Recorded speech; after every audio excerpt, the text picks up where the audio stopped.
On the morning of February 19th, 1945 at 0900 hours, the first wave of 30,000 United States Marines struck the volcanic beaches of Iwo Jima. By nightfall, casualties exceeded 2,400, more than twice pre-war estimates for the entire first day. Planners had expected a 3-day campaign to secure the 8-square-mile island. The island would not be declared secure for 36 more days.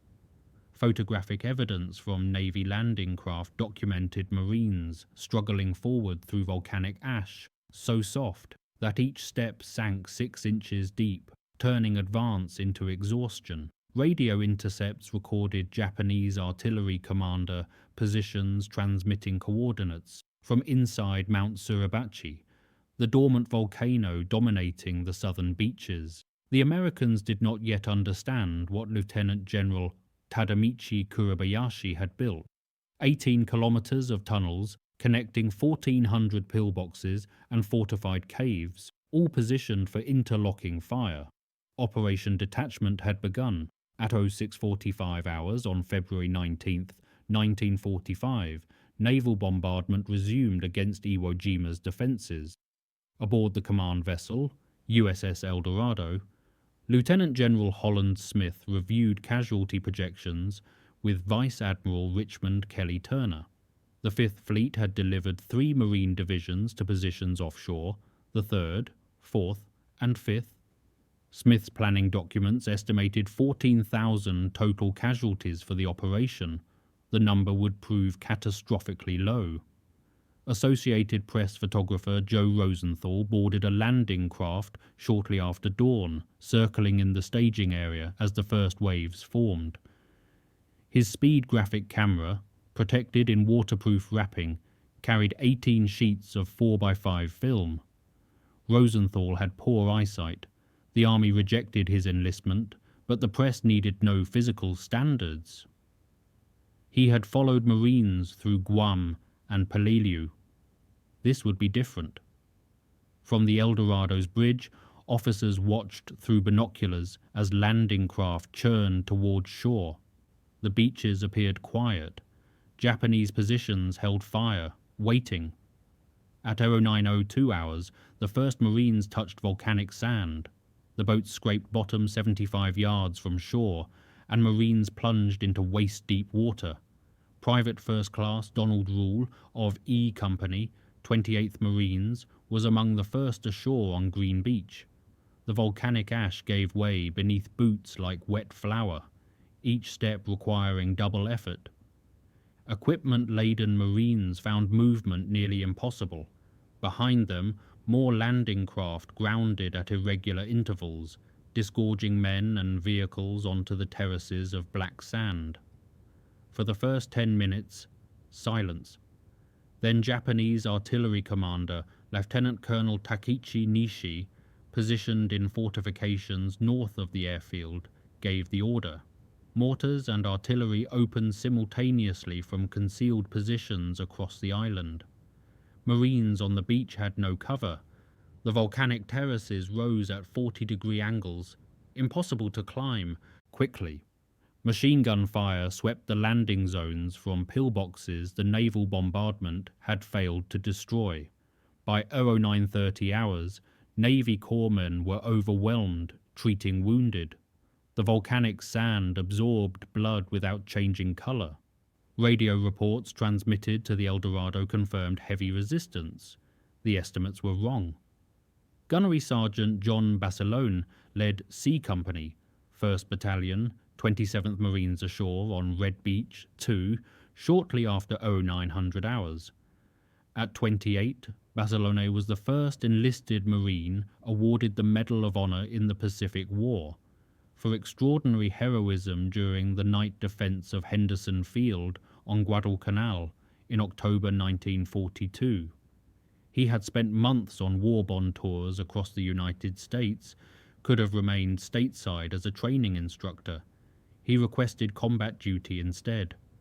Now he advanced through mortar fire that fell in systematic patterns, walking the beach in measured increments. His machine gun section carried 2 Browning M1917A1 water-cooled weapons, each weighing 41 pounds, without water or ammunition. Basilone directed his gunners to suppressing fire positions, identifying Japanese pillboxes by muzzle flash. A fortified blockhouse northeast of the beach pinned down his advancing platoon. Basilone worked around the flank, using volcanic rock formations for concealment, then attacked with grenades and satchel charges. The blockhouse exploded. His Marines pushed forward.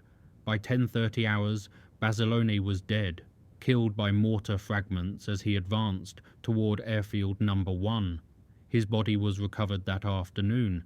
By February 20th, 1945, American casualties exceeded 4,000. The 28th Marine Regiment, assigned to capture Mount Suribachi, pushed south through devastating fire. Every yard gained cost, wounded or dead. Lieutenant Colonel Chandler Johnson, commanding the 2nd Battalion, ordered methodical advance. No banzai charges would come, he told his officers. The Japanese had changed tactics. General Kuribayashi had forbidden traditional suicide attacks, instead ordering defenders to fight from fortified positions until killed. It was working. Combat engineers brought forward flamethrowers and demolition charges. Teams advanced to pillbox entrances, poured fuel inside, ignited. Marines learned to recognize ventilation shafts. Grenades dropped through caused secondary explosions. Progress measured in meters. At night, Japanese soldiers emerged through tunnels behind American lines, attacking isolated positions. The Marines established interlocking fields of fire, illuminated no man's land with star shells. Kuribayashi's men retreated underground before dawn. The 133rd Naval Construction Battalion, Seabees, worked under fire to clear the beaches for supply operations. Casualties among construction personnel mounted. Records showed the beach congestion created by volcanic sand exceeded all Pacific operations. Vehicles bogged down. Supplies accumulated. The island was a bottleneck that bled both sides. On February 23, 1945, the 28th Marines reached the base of Mount Suribachi. Lieutenant Colonel Johnson ordered Captain Dave Severance of Easy Company to send a patrol to the summit. First Lieutenant Harold Schreier volunteered to lead 40 men up the volcano. They carried a 54 by 28-inch American flag provided by the battalion adjutant. At 10:20 hours, Schreier's patrol reached the crest after encountering unexpectedly light resistance. They found a section of Japanese water pipe among debris at the summit, secured the flag, and raised it. Marines across the island cheered. Ships offshore sounded horns. Japanese positions opened fire on the summit, and Marine photographer Staff Sergeant Louis Lowry, who accompanied the patrol, dove for cover as his camera was damaged by shrapnel. Lieutenant Colonel Johnson, observing from below, decided the flag was too small to serve as a rallying point visible across the battle. He ordered a larger flag brought up, this one measuring 96 by 56 inches, delivered earlier by USS LST-779. Joe Rosenthal, climbing Suribachi that morning, encountered Lowry descending. Rosenthal continued upward. He would not miss the second flag. At approximately 12:30 hours, 6 men, 5 Marines and 1 Navy corpsman raised the second flag.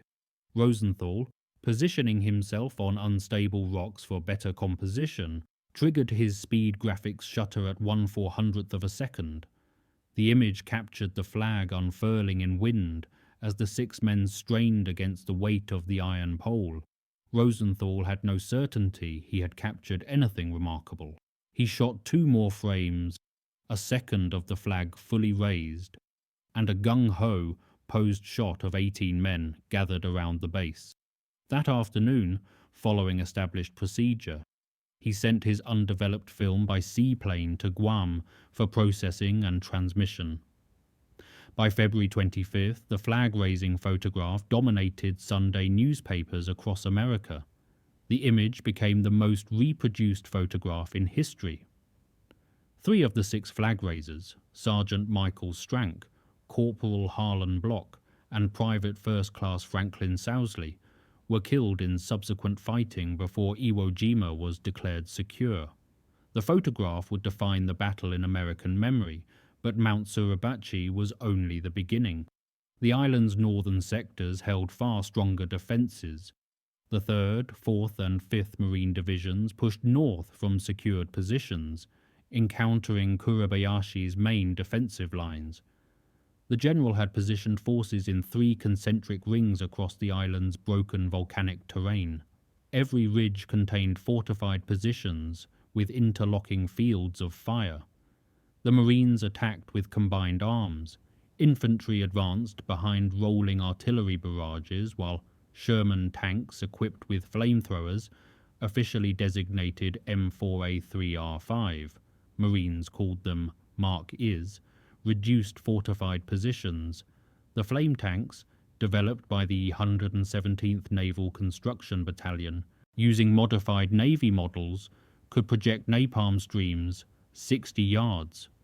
On Iwo Jima, portable flamethrower operators sustained casualty rates approaching 92%.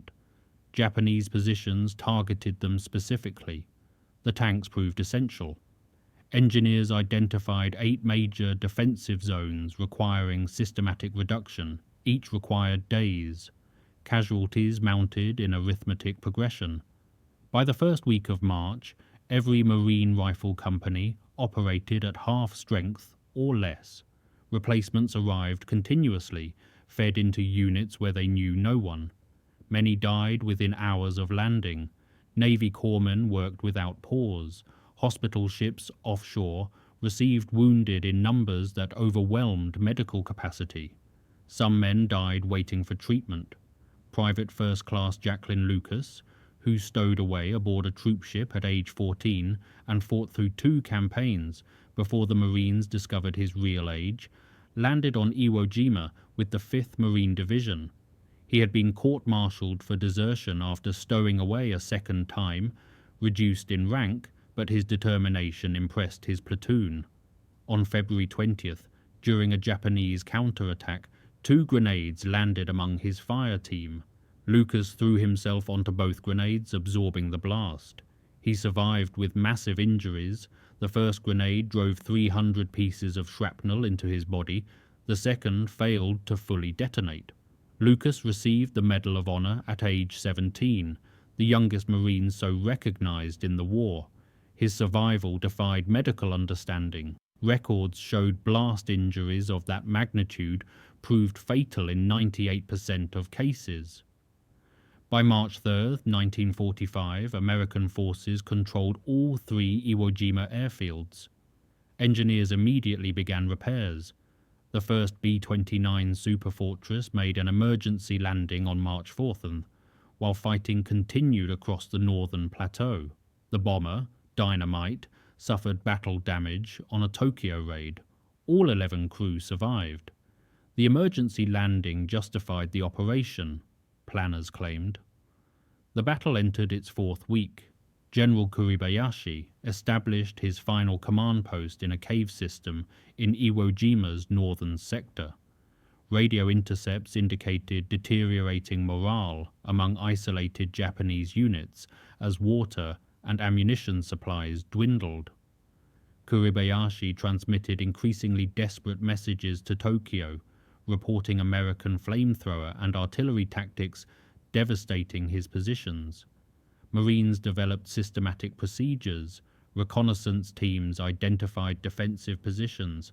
Artillery plastered the area with white phosphorus rounds. Tanks and infantry advanced under covering fire. Engineers sealed caves with demolitions. Progress continued in blood arithmetic. By mid-March, every Marine division had sustained casualties exceeding 100% in rifle companies when replacements were counted. Some units rotated entirely twice during the campaign. Combat fatigue cases overwhelmed psychiatric facilities. Corporal Herschel Williams, who Landed with the 3rd Marine Division on February 21st, distinguished himself on February 23rd by repeatedly attacking pillboxes with his flamethrower despite heavy fire. For 4 hours, Williams eliminated Japanese positions while his covering team sustained casualties around him.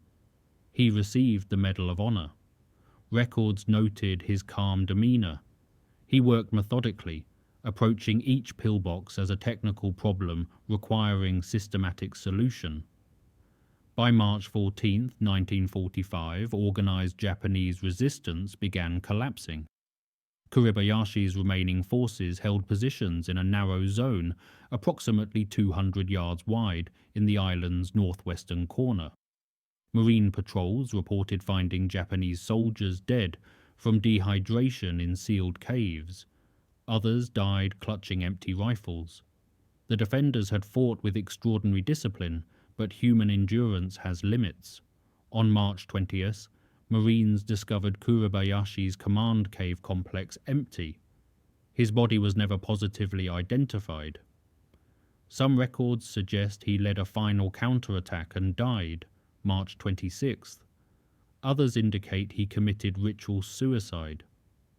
Japanese records recovered after the war confirmed that fewer than 1,000 of the original 22,000 garrison survived. Of those, only 216 became prisoners. Most were captured unconscious from wounds or trapped in caves after fighting ended. 2 Japanese soldiers, Matsudo Rinsoki and Yamakage Kufuku, remained hidden in Iwo Jima's cave systems until January 6, 1949, nearly 4 years after the battle ended. They surrendered to American occupation forces only after being convinced the war had concluded. Their isolation illustrated the depth and complexity of Kuribayashi's defensive network. On March 26, 1945, Admiral Chester Nimitz declared Iwo Jima secure. The declaration came while Marines continued mopping up isolated pockets. Final casualty tabulations required weeks to compile. The Marine Corps suffered 24,053 casualties, including 6,140 dead. This represented 1 casualty for every 3 men who landed. Navy personnel attached to Marine units, primarily corpsmen and surgeons, suffered 209 additional deaths. The ratio of American to Japanese casualties was unique in Pacific War amphibious operations. Total American casualties exceeded Japanese, though Japanese combat deaths numbered 3 times American deaths. The Fifth Fleet suffered additional losses when kamikaze attacks sank the escort carrier USS Bismarck Sea on February 23rd, killing 318 sailors. Historians would debate Iwo Jima's strategic value for decades. By May 1945, 2,451 B-29 bombers made emergency landings on the island. Air Force documentation showed approximately 20% involved actual combat damage or mechanical failure necessitating immediate landing. The remaining 80% were routine refueling stops. The question remained: did the island justify its cost? In November 1945, sculptor Gutzon Borglum began work on a monument based on Rosenthal's photograph. The project transferred to Felix de Weldon after Borglum's death, and de Weldon spent 3 years creating the United States Marine Corps War Memorial. The 78-foot bronze sculpture was dedicated November 10, 1954, the 179th anniversary of the Marine Corps' founding. President Dwight Eisenhower and Vice President Richard Nixon attended. The 3 surviving flag raisers participated in the ceremony. Rosenthal attended as well. Uncomfortable with the attention, he repeatedly stated, "I took the picture. The Marines took Iwo Jima." The photograph had won the Pulitzer Prize in 1945 and generated $26.3 billion in war bond sales. It became the most recognized image of American military service. But the memorial's emotional power derived not from aesthetic achievement. It represented something more difficult, the cost of victory measured in young men's lives. The Seventh War Bond Drive used the image on 3.5 million posters. The post office issued a stamp. The photograph transcended its moment, becoming symbolic of all American military sacrifice. This transformation troubled some veterans. They understood the image commemorated one moment in a 36-day battle that killed nearly 7,000 Marines. John Basilone was buried at Arlington National Cemetery, Section 12, Grave 384. His widow, Sergeant Lena May Basilone of the Marine Corps Women's Reserve, christened USS Basilone, a destroyer, in December 1945. She never remarried, wore her wedding ring until her death in 1999. Two destroyers eventually carried Basilone's name. Joe Rosenthal continued working as a photographer, spending 35 years at the San Francisco Chronicle before retiring in 1981. He died in 2006 at 94, still defending his photograph's authenticity against those who claimed it was staged. Motion picture films shot by Marine Sergeant Bill Janoust proved the raising was spontaneous. Janoust died March 4, 1945, killed in a cave-clearing operation 9 days after filming the flag raising. The battle's legacy extended beyond symbols. Casualty rates at Iwo Jima influenced planning for Operation Downfall, the proposed invasion of Japan's home islands. Projected casualties ranged from several 100,000 to over 1 million. The atomic bombings of Hiroshima and Nagasaki in August 1945 ended the war before those estimates could be tested. Whether this justified the bombs remained contested. What remained undisputed? Iwo Jima demonstrated that Japanese forces, when properly fortified and commanded, could exact devastating costs even against overwhelming American material superiority. The island became operational by April 1945, fighter squadrons deployed to escort B-29 formations over Japan.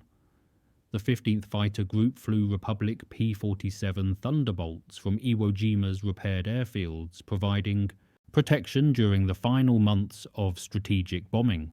Records indicated this escort capability reduced bomber losses, though precise quantification proved difficult. The island also served as a navigational checkpoint and search and rescue coordination point. Air-sea rescue statistics showed 50% survival rates for bomber crews forced to ditch at sea. Iwo Jima's presence improved coordination and response time. These operational benefits were real but incremental. They did not transform the strategic bombing campaign's effectiveness. What they provided was moral justification for a battle whose cost shocked American planners and public alike.